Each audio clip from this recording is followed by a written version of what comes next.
ಗುರು ವಿರಾಟ್ ಕೊಹ್ಲಿ ಅವರು ಮತ್ತು ವೈಭವ್ ಸೂರ್ಯವಂಶಿ ಅವರು 2028 ಒಲಿಂಪಿಕ್ಸ್ನ ಆಡಬೇಕು ಅಂತ ಶ್ರೀಶಾಂತ್ ಅವರು ಒಂದು ಸ್ಟೇಟ್ಮೆಂಟ್ ಕೊಟ್ಟಿದ್ದಾರೆ ಅಂತ ಹೇಳೋದು. ಏನದು ಸ್ಟೇಟ್ಮೆಂಟ್ ಅಂತ ನೋಡ್ಕೊಬರೋಣ. ಮತ್ತೆ ನಮ್ಮ ಇಂಡಿಯಾ ವುಮೆನ್ಸ್ ಟೀಮ್ ಅವರು ವಾರ್ಮ್ ಅಪ್ ಗೇಮಲ್ಲಿ ಏನಾಯ್ತು ಅಂತ ನೋಡ್ಕೊಬರೋಣ ಬನ್ನಿ. ಎಲ್ಲೋ ಗೈಸ್, ಎಲ್ಲರಿಗೂ welcome to the my YouTube channel Prajwal analysis. ಗುರು ಶ್ರೀಶಾಂತ್ ಅವರು ಸಖತ್ತಾಗಿ ಒಂದು ಸ್ಟೇಟ್ಮೆಂಟ್ ಕೊಟ್ಟಿದ್ದಾರೆ ಅಂತ ಹೇಳ್ಬೋದು. ವೈಭವ್ ಸೂರ್ಯವಂಶಿ ಅವರು ಆಡ್ತಿರೋ ರೀತಿಗೆ ಅವರು ಒಲಿಂಪಿಕ್ಸ್ಗೆ ಅವ್ರಿಗೆ ಸ್ಕ್ವಾಡ್ಗೆ ಸೆಲೆಕ್ಟ್ ಆಗಿ ಆಗ್ತಾರೆ ಅಂತ ಯಾರಿಗೂ ಕೂಡ ಕನ್ಫರ್ಮೇಷನ್ ಇದೆ. ಯಾಕಂದ್ರೆ ಆ ರೀತಿ ಪರ್ಫಾರ್ಮೆನ್ಸ್ನ ಕೊಡ್ತಾ ಇದ್ದಾರೆ ವೈಭವ್ ಸೂರ್ಯವಂಶಿ ಅವರು. ವೈಭವ್ ಸೂರ್ಯವಂಶಿ ಜೊತೆ ವಿರಾಟ್ ಕೊಹ್ಲಿ ಕೂಡ ಆಡಿದ್ರೆ ಸಖತ್ತಾಗಿರುತ್ತೆ ಅಂತ ಹೇಳಿ ಶ್ರೀಶಾಂತ್ ಅವರು ಹೇಳಿದ್ದಾರೆ.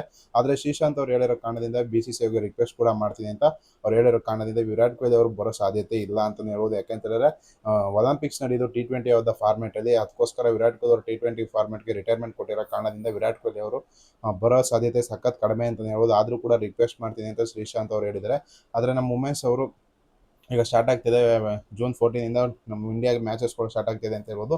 ಅದಕ್ಕೆ ವಾರ್ಮ್ ಅಪ್ ಆಗಿ ಇಂಗ್ಲೆಂಡ್ ಮೇಲೆ ನಮ್ಮ ಇಂಡಿಯಾದವರು ಮ್ಯಾಚ್ನ ಆಡ್ತಾ ಇರ್ತಾರೆ. 171 ರನ್ ಟಾರ್ಗೆಟ್ನ ಕೊಟ್ಟಿರ್ತಾರೆ ಇಲ್ಲಿ ಇಂಗ್ಲೆಂಡ್ ಟೀಮ್ ಅವರು. ಅದನ್ನು ಸಖತ್ತಾಗಿ ಬ್ಯಾಟಿಂಗ್ ಚೇಸ್ ಮಾಡೋಕ್ಕೆ ಅಂತ ಬರ್ತಾರೆ ಸ್ಮೃತಿ ಮಂದನ ಹಾಗೂ ಶಫಾಲಿ ವರ್ಮಾ ಅವರು. ಅಷ್ಟೊಂದೇನು ರನ್ಸ್ ಕೂಡ ಸ್ಕೋರ್ ಮಾಡ್ತಿದ್ದಾರೆ. ಸ್ಮೃತಿ ಮಂದನ ಫಾರ್ಮಲ್ಲಿ ಕಾಣ್ತಾ ಇಲ್ಲ ಅಂತಲೇ ಹೇಳ್ಬೋದು. ಯಾಕಂತ ಹೇಳಿದ್ರೆ ಅವರು WPL ಗೆದ್ದಾಗಿಂದ ಕೂಡ ಅಷ್ಟೊಂದು ಫಾರ್ಮಲ್ಲಿ ಕಾಣ್ತಾ ಇಲ್ಲ ಇಂಡಿಯಾ ಟೀಮ್ಗೆ ಅಂತಲೇ ಹೇಳ್ಬೋದು. ವರ್ಲ್ಡ್ ಕಪ್ಪಲ್ಲಂತೂ ಸಖತ್ತಾಗಿ ಆಡಿದ್ರು.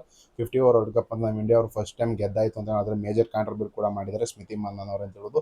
ಜಮೀಮಾ ಕೂಡ ಅಷ್ಟೊಂದೇನು ಕಾಂಟ್ರಿಬ್ಯೂಟ್ ಮಾಡೋಕ್ಕಾಗಲ್ಲ. ಮತ್ತು ಹರ್ಮನ್ಪ್ರೀತ್ ಕೌರ್ ಕೂಡ ಅಷ್ಟೊಂದೇನು ಕಾಂಟ್ರಿಬ್ಯೂಟ್ ಮಾಡೋಕ್ಕಾಗಲ್ಲ. ಇಲ್ಲಿ ಸಖತ್ತಾಗಿ ಬ್ಯಾಟಿಂಗ್ ಆಡ್ತಾರೆ ರಿಚಾ ಘೋಷ್ ಅಂತಲೇ ಹೇಳ್ಬೋದು. ಗುರು ಹಿಂದೆ ಇರೋ ಮ್ಯಾಚ್ನ ತಂದಿದೆ ರಿಚಾ ಘೋಷ್ ಅಂತಲೇ ಹೇಳ್ಬೋದು. ಆಲ್ಮೋಸ್ಟ್ 60+ ರನ್ಸ್ನ ಸ್ಕೋರ್ ಮಾಡಿದ್ದಾರೆ ಗುರು 36 ಬಾಲಲ್ಲೇ. ಸಖತ್ತಾಗಿ ಬ್ಯಾಟಿಂಗ್ ಆಡ್ತಾರೆ ರಿಚಾ ಘೋಷ್ ಅಂತ ಎಲ್ಲರಿಗೂ ಗೊತ್ತಿದ್ದೀನಿ. ಯಾಕಂತಂದ್ರೆ ಆ ರೀತಿ ಬಿಗ್ ಹಿಟ್ಟಿಂಗ್ ಕೇಪಬಿಲಿಟಿನ ತೋರಿಸ್ತಾರೆ ರಿಚಾ ಘೋಷ್ ಅವರು. ಈ T20 ವರ್ಲ್ಡ್ ಕಪ್ ನಡೀತಾ ಇರೋದು ಇಂಗ್ಲೆಂಡ್ ಅಲ್ಲಿ ಅಂತ ಹೇಳ್ಬೋದು. ಸಖತ್ತಾಗಿರುವಂಥ ಸ್ಟೇಡಿಯಂ, ಲಾರ್ಡ್ಸ್ ಓವಲ್ ಅಂತ ದೊಡ್ಡ ದೊಡ್ಡ ಗ್ರೌಂಡಲ್ಲಿ ನಡೆಯುತ್ತಾ ಇರೋಂಥ T20 ವರ್ಲ್ಡ್ ಕಪ್. ಈ T20 ವರ್ಲ್ಡ್ ಕಪ್ ನಮ್ಮ ಇಂಡಿಯಾದವ್ರು ಗೆಲ್ಲಿ ಅಂತಲೇ ಹೇಳ್ಬೋದು. ಮತ್ತು ಒಲಿಂಪಿಕ್ಸ್ಗೆ ನಮ್ಮ ವಿರಾಟ್ ಕೊಹ್ಲಿ ಹಾಗೂ ವೈಭವ್ ಸೂರ್ಯವಂಶಿ ಅವ್ರ ಜೊತೆಗೆ ಆಡಲಿ ಅಂತ ಹೇಳ್ತೀನಿ. ನಿಮಗೆ ಅನ್ಸುತ್ತೆ ಕಮೆಂಟ್ ಮಾಡಿ. ವಿಡಿಯೋ ಇಷ್ಟ ಲೈಕ್ ಮಾಡಿ, ಶೇರ್ ಮಾಡಿ, ಸಬ್ಸ್ಕ್ರೈಬ್ ಮಾಡಿ.